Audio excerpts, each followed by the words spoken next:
Alright, hey guys, I got some low-hanging fruit here while I'm working on a couple bigger projects.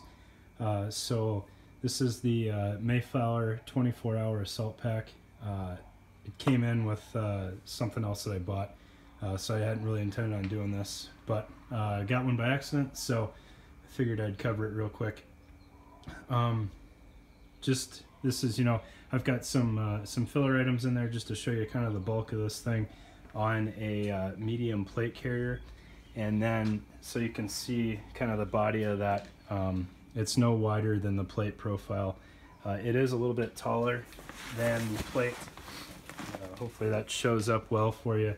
There you go. It's about 3 inches, maybe 4 inches longer than the plate, so no huge overhang by any stretch, especially since it's on a ferro slickster, which is only the exact shape of the plate.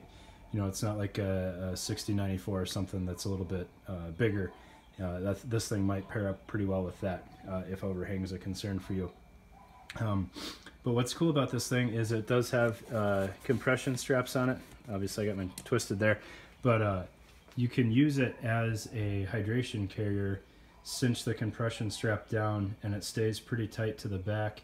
And then if you need to throw something in there later on, you've got the space for it. You just let out the compression strap. Again, this thing came in used, so I don't have the standalone shoulder straps for it, but those are an option, and I checked them out before I did this. They look like pretty decent shoulder straps. I'm not sure how it would carry as a pack because it doesn't have any body to it at all, but it is an option. You can see it's got kind of an angled zipper here, so it's going to open up nice and big for you. It's not a clamshell by any stretch, but you shouldn't have any problems getting anything out of there.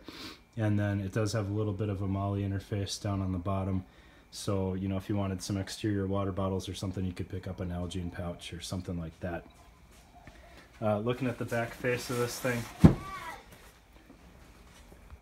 Alright, sorry, I had to make sure it was in frame. So looking at the outer face of this thing, you've got like a 4x4 Velcro field here, and then some daisy chain.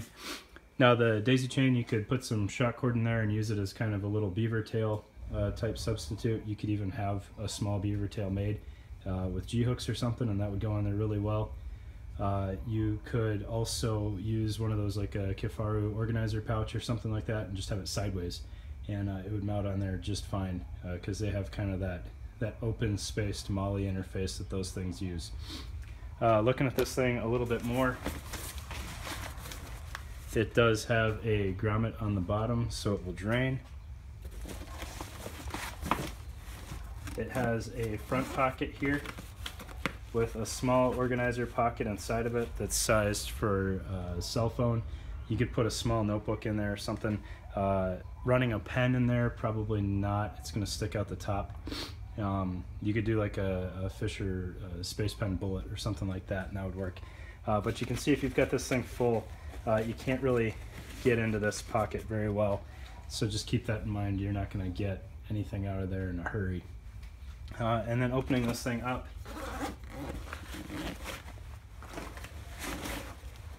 for size reference, I had a combat set in there, so I had some Cry pants and a Arc'teryx top, and that was more or less maxed out.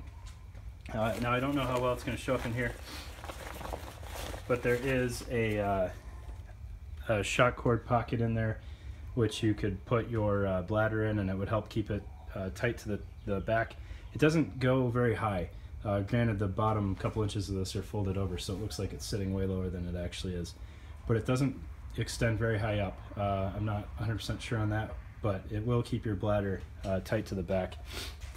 You've got a retention loop right here to hang your bladder on, and then the routing for the bladder is right there as well, so you can get your hose out. Now it is a pretty tight hole there, so you're probably gonna have to take your bite valve off or something to get it in there. Other than that, there's nothing else going on inside of this thing. So it's a pretty simple pack, all things considered. And then it uses the helium whisper on the back, so if you've got some goofy out of spec carrier, you can finagle the helium whisper pretty well on some out of spec webbing. because you can basically fold those things in half, so those outer edges, it'll fit there. And then I'll take this thing off real quick so you can see the actual footprint. All right, there you go. There's the MOLLE footprint. As you can see on this thing, it's incredibly forgiving. So it's not sewn to dedicated columns. So if you had a carrier with an odd number of columns on the back, you could still make this work centered, which is kind of cool. Again, you can see the Helium Whisper straps, if you're not familiar with those, incredibly thin, and it would be tough to not be able to thread those. So there you go. That's the Mayflower 24-hour salt pack. I got one more thing to show you on it real quick that I just thought of. So here's the last thing I wanted to show you. So if you've got a bunch of friends that have scarabs and you've been jealous of them, especially for the zip-on pack, there you go. The 24-hour salt pack is extremely similar, a little bit different features, but they're almost the exact same size. Granted, the 24-hour pack has MOLLE on the sides and doesn't have the stretch panels. But if you've got the scarab, this is a really good size reference for you on the 24-hour pack.